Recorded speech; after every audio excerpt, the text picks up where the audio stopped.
Ons is hier so saam met Jolani en Kobus om 'n bietjie te hoor wat hulle van House of Peace dink en hoe hulle hier beland en wat hulle planne vorentoe. Jolani, vertel vir ons bietjie hoe het dit gekom dat julle hier by House of Peace beland het? Ek het eers maar by Boetie gebly en hy het by sy ma gebly. En toe jaag my Boetie my van die huis af weg. En toe wil ons by sy ma gaan bly, maar is bietjie moeilik. Sy's ook kwaai en daai goed met ons. En toe bly ons in die motor op die straat en toe het hy siek geword en toe het ek alleen op die straat gebly en maar hy ken vir 'n nier en toe het ons na House of Peace toe gekom. Kobus, nou hoe ken jy vir 'n nier?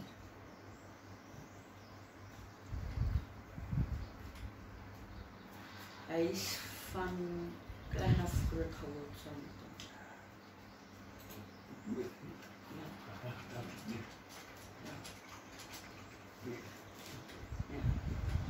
Sy van kleins af groot geword. Saam met hulle familie. So die Renier se ouers het basically sy ouers geken. Ja, ek dink so. So dis hoe julle nou hier beland het. Wat dink julle van die plek? Ek bly baie lekker in die karavaan, ek geniet dit. Ons het 'n mooi tuintjie gebou en alles.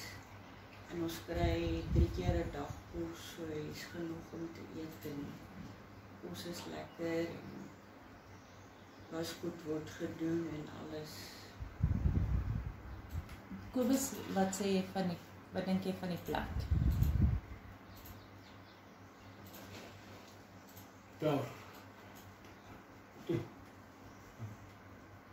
Daar. Ja. Hy geniet dit ook. Geniet jy dit baie?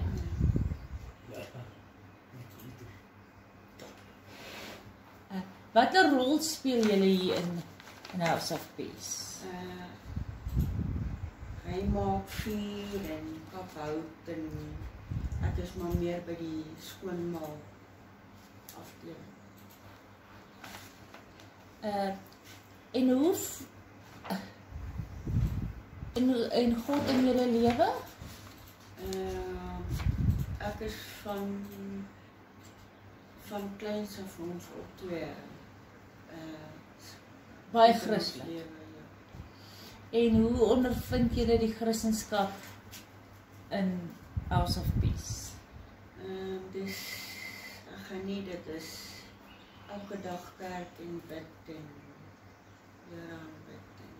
En die worship? Ja, sing saam en alles. So julle geniet musiekvideo's. Watter wonderwerk het die Here in julle lewe? Ja. Nee, elke dag so wonderwerk want omdat hy daar is vir ons en ons nie alleen los nie. Ons weet ons kan altyd na hom toe gaan. En julle pad vorentoe? Met House of Peace. House of Peace of Ja. By House of Peace bly maar in Pretoria Noord. So julle gaan net op by nog steeds deel wees van House of Peace, maar net in Pretoria Noord. Ja. En ons gebruik die vir 'n sosiale media. Reg, so. Baie dankie. Dankie vir julle tyd. Dis 'n goeie plesier.